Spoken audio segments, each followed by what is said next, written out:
So, welcome to the Fox Rage YouTube channel. It's good to be back. It's been a while. Today we're going to be looking at fishing for pike roving style.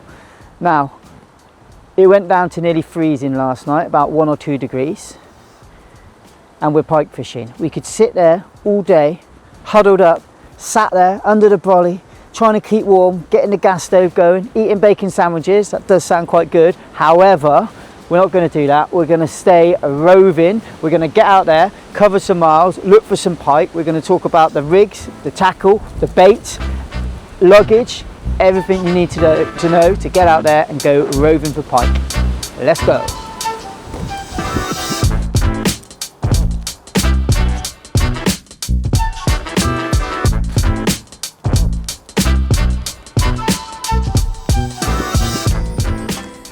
So there's two clear differences between what I class as static deadbaiting and then mobile roving deadbaiting, and it basically comes down to not taking the kitchen sink with you, which is hard for us to do as anglers, because we always want those creature comforts and digging in and cooking and all these types of things. But if I'm out for the day and I'm going to a canal or a river, and the thing is, if you cover ground, you're more likely normally to get more fish.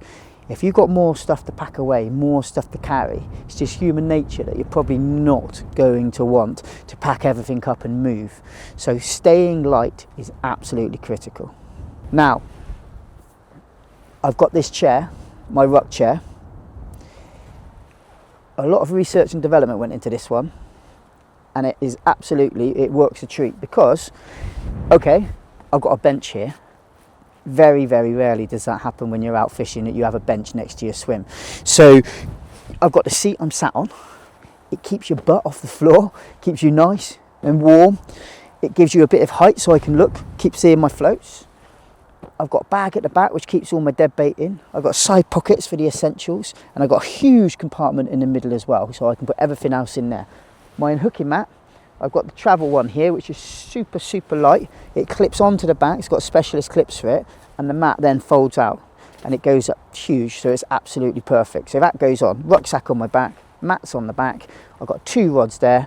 I'll use my 10-foot rods here, so they're nice and short for the canal work, and then I've got the net, clamps that down, and I'm good to go. And you could literally walk for miles, and that is the key. You don't have to go out and think, I'm going to walk for 10 miles, I'm going to catch loads of fish. It's not about that. It's just, you know, you may not walk for miles, but if you needed to, you have the ability to do that, because you're mobile, you're light, you haven't got all your kit with you and bait boats and everything like that. You don't need it. You can have your waterproofs in here, you can strip everything down, and that's it. You're good to go roving. And just look at this beautiful countryside. Rather being in the same place all day, which can be great, don't get me wrong, I do it, you're actually getting to see that beautiful English countryside, travelling light, not exhausting yourself, and hopefully, fingers crossed, catching a few pike.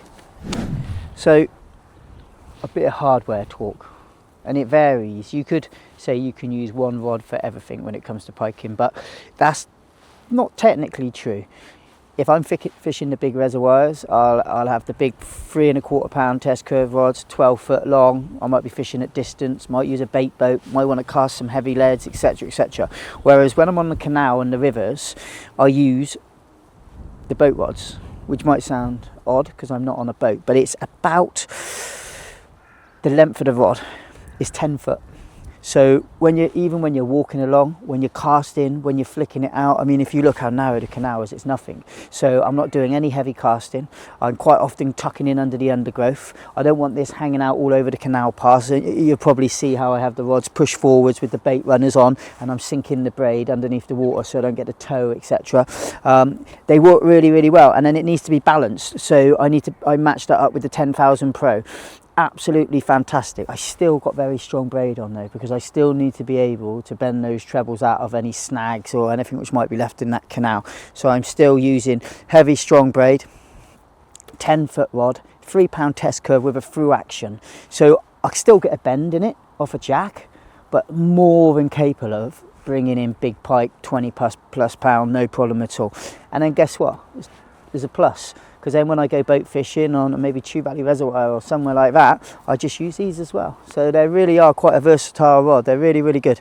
Boat fishing, canal fishing, river fishing, these do the business. You've got a really nice bait runner there. Like I say, the 10,000 bait runner is really nice and smooth, and there's hardly any resistance off that as well. So when I've got that bait runner on, when that pike takes that float away it goes, doesn't feel the resistance. So perfect. Okay, the float's just drifted away. First cast in a new swim. Oh, just popped up again.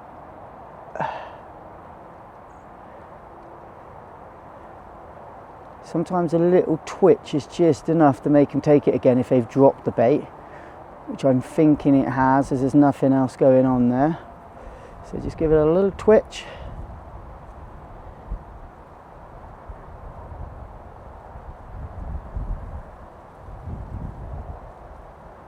Yeah, I think that's slowly moving away from me. Yeah, slowly moving away now. So yeah, we've got a fish on there. Doesn't feel huge, but it's a fish, and that is what we came here for. Always have the net ready to hand.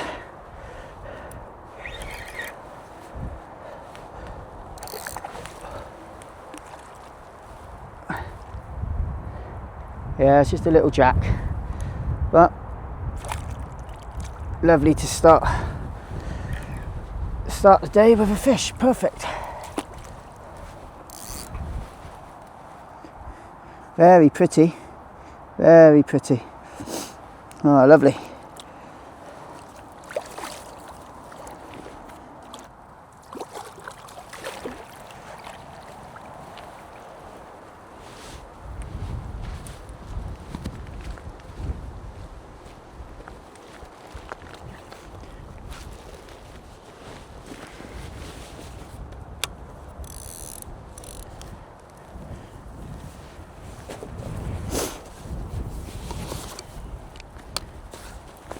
There we go, so a lovely little jack. As you can see, one of the trebles is out the side of the mouth. So I'm going to take it straight away from the net, just in case it gets wrapped up in the net. That's the last thing we want.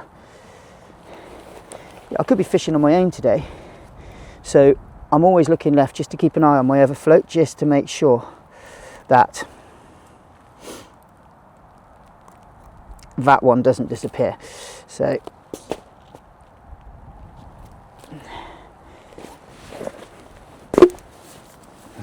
it is a jack.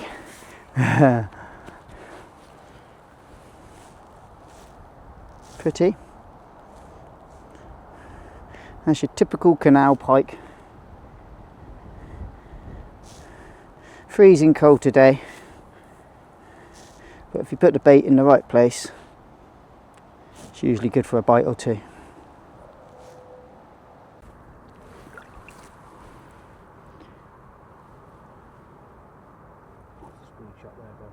Mm-hmm.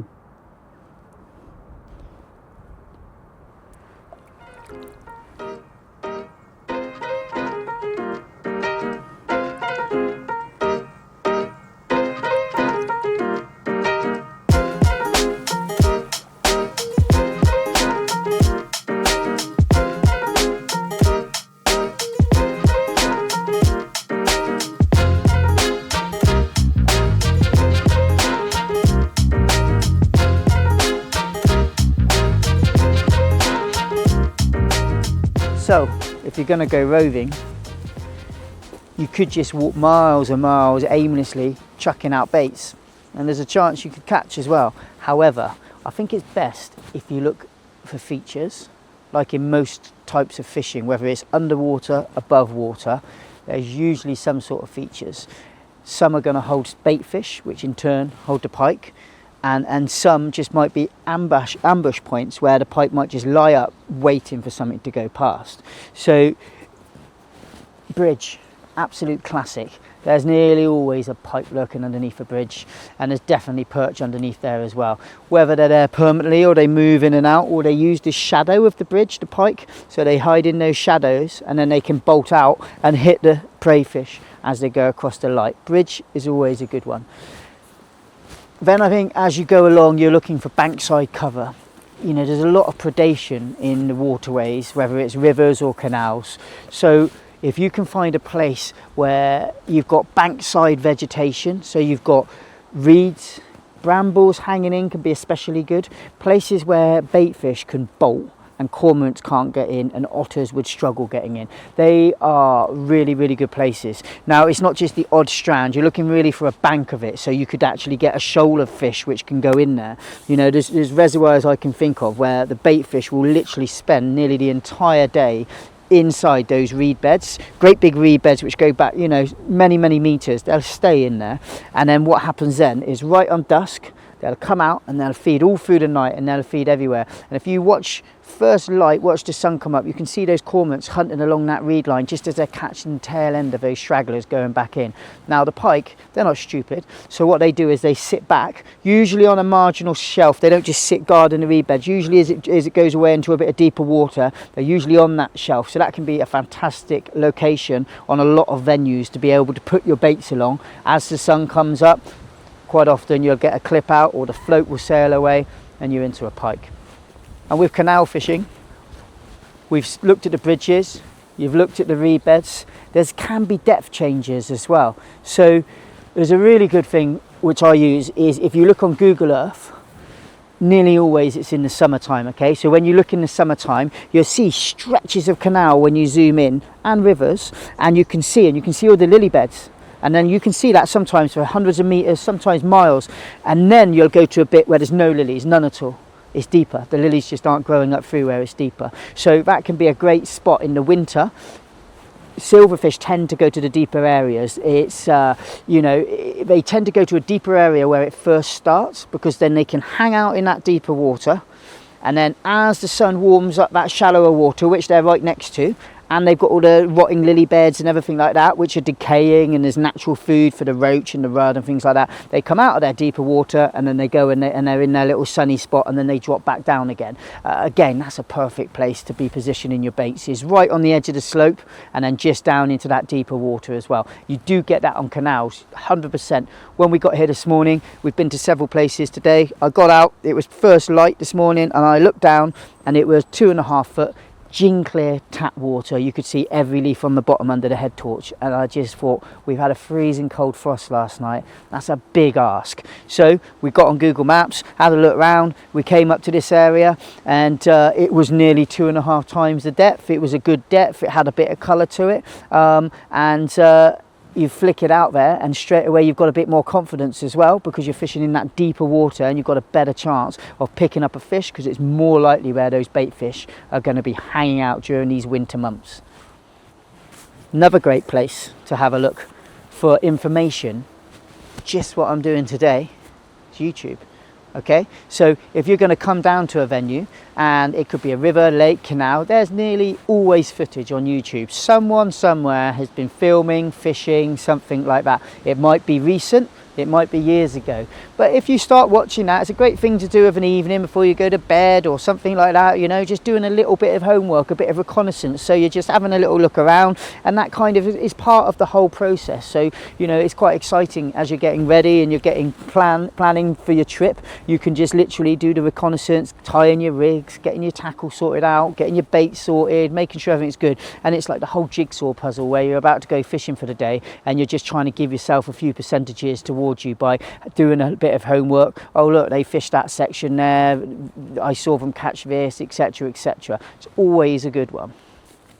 I think another good tip is social media. It's the world we live in. We live in a huge world of social media, and people will post their pictures and their images. So, you know, quite often you could go on to Facebook, Instagram, Twitter, any of these types of things, and you can look at venues. You could type in this venue, you can have a look around, you can see what people have been catching, you can go on websites for the actual fishery and you can look through, and quite often they'll have a map there. You know, I can think of various clubs where there's actually a map of all of the rivers, all of the canals, and it will tell you the likely spots of which fish you're going to catch in certain areas. It will say this is a prolific match venue.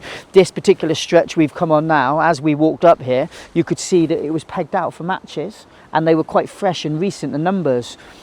I'm guessing, because I've never ever deadbaited this canal in my life, but I'm guessing that they've probably used this section here because it's the deeper section and it's better winter fishing. So I'm presuming that's why, and therefore if it's better in the winter because the bait fish are there, it's quite likely that the pike are going to be there as well.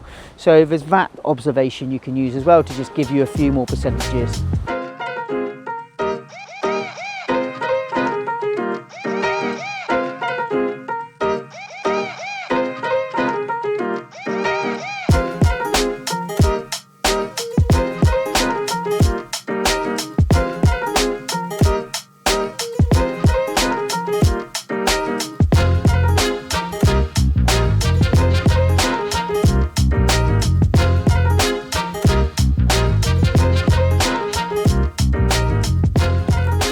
Baits.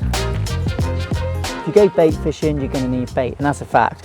So we have a selection of baits. It's always good to have a selection of baits because some days other baits will work better than others. That's just a fact. Some days smelt will outfish everything. Maybe you smell it, it smells like cucumber. I don't know why, but pike absolutely love it. If I had to be stuck with one bait for life, it would probably be smelt. But then you've got, you know, herring, silver in appearance. Again, very oily though, so it's quite different from the smelt. It matches the hatch a bit with regards to the size of it. A lot of the prey items they'll be feeding on this side. Now they've been around for quite a while now, and that's bluey. Really, really bloody, streamlined in appearance.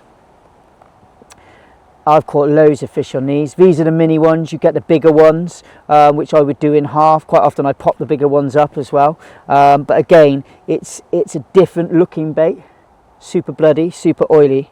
Now here's one not a lot of people use. But in sea fishing, yes, but not so much in pike fishing, and that's because they're very, very soft. But you've got anchovy here, and they are incredibly soft, but they can work, especially with a bit of bait elastic around them to hold them on. They can be really, really, really good, but they are super soft, so you do have to be careful when you're using them. And then, I dread to think how many pike in this country have ever been caught on the humble mackerel. I mean, this size is a joey mackerel, and again, it's caught so many pike, it's unbelievable. I would always have mackerel, smelt, and probably herring and bluey there, and quite often with the anchovy I'll cut it into chunks and I'll put a few around because it's quite a distinctive scent which I'm then putting into the area, and then when they come in I might have a mackerel stood on its tail popped up and they come in for the scent, and then you've just got that wafting in the undercurrents. So those would be my baits of choice. So most tackle shops use a good supplier. Someone will use stocks good quality fresh bait. You should be able to tell that by looking at the eyes on the fish, making sure they're not all sucked out and there's lots of blood in the packet. They need to be good quality fresh baits.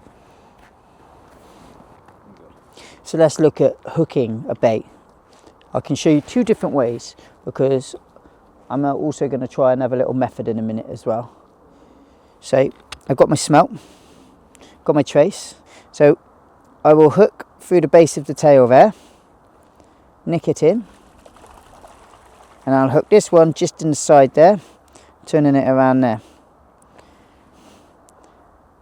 If a pike was to come along, wherever it bites down there, here, it's always going to be hooked. You don't want the hook coming up the head here because you could potentially get deep hooked pike. So just a small gap in between those trebles there like that. So this is how I would hook the bait if I was ledgering or if I was float ledgering like I am today. So fishing a little bit over depth, just over depth, so you still get the indication. And then I would have it like this. If I was going to be wobbling the bait, or I was going to be doing float wobbling, or even wobbling without a float with just some shot on it, what I do then is I come underneath the chin, bring it out into the middle like that. Some people would then just nick it on there. I like to put a bend in the bait like that. So when I pull that through the water, it actually wobbles, and when I stop, it flutters. Now the wobbling flashes and the pike see it and it catches their attention. When I stop it moving, it flutters because of the kink in it. It flutters down, and that's when you get the take 9 times out of 10, when that bait's fluttering back down. Those are the 2 ways that I would rig up my dead baits. So I have a little bait here, a little smelt, matching the hatch. 2 size 8 trebles I have on there. Depending on the venue, you can have barbless or semi-barbless. I've crimped the bottom treble. I've done wrap knot, like the hairless knot, knotless knot, which you would use in carp fishing. So it's wrapped round, pulled through tight, and then I put a crimp cover over the top of it to stop it from unwinding. But the bottom one I crimp. Okay, that's how I do it. There's various ways. Some people get twisting wire. There's various ways of doing it. Our new wire is fantastic, and in fact you don't even need to crimp anymore. You can just do a knot there, and it will be super strong. So you don't have to carry about crimping pliers and everything like that. So size 8 crimp. Then I've got the knot there. Then I come through here. I've got 40-pound wire, so super strong. Then I have a quick link and a swivel, and I've got my little egg sinker that just pushes on the top, so it's a safe rig. If it was to snap off, it can come away, so you can't ever tether the pike. And then I have the float, got a bead above it, and that leads to a float stop up above that. So the float stop would hit the float stop, the lead would go down, sit on the bottom, and then that bait would be float ledgering on the bottom. If you wanted, you could, depending on the depth, change the float height, so you could actually trot your dead baits either down a river, or you could gently move them about the swim, or let the wind move it about the swim just to cover a bit more water. Yep, that's it, it's going. It's on. It's on. And it's beyond small. And it's got leaves covering its head, so it's just come in. I actually thought that was a branch first of all. It barely even kicked. That is still pike number 2 on an incredibly tough day, but boy oh boy. It's still got the leaves all over its head. You see the leaves on its head? It can't actually see. So when I struck, it was blindfolded and just came straight into the net. So I've had bigger pike, if I'm honest with you, but it is still a pike on an incredibly tough day. I mean, we've seen another 4 or 5 anglers today, and not one person has had a fish. So we're on 2. And well, the roving style is obviously paying off, as the other ones are static and we have been moving around. So yeah, this proof is in the pudding on an incredibly bitter cold day. In fact, somebody just cycled past us who said they fished further up yesterday, and they had one jack of about £2. So yeah, you know, it's fishing really tough, but we managed to get a couple, and we've still got a bit more time left as well. So we'll get this one unhooked, have a quick look at it, slip it back, and we'll move on to the next swim. Okay.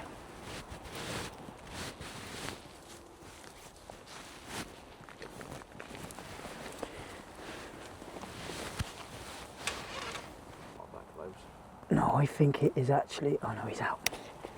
Look at the size of it, no wonder it did that. Well, I can safely say that is probably one of the smallest pike I have caught on a deadbait in years.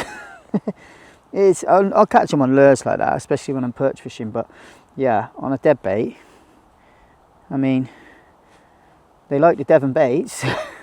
How that picked up a little smelt, I do not know, but it did. So there we go. So a beautiful little pike to end the day with, and what people do forget is they've got to start somewhere. So this could well grow on to be a 20-pound pike, no problem at all. As long as it's well handled, well looked after, it's always got a chance. We've had a good day. we've seen kingfishers, deer, loads of wildlife. The weather's been fairly kind to us, considering usually when you're in Devon it rains.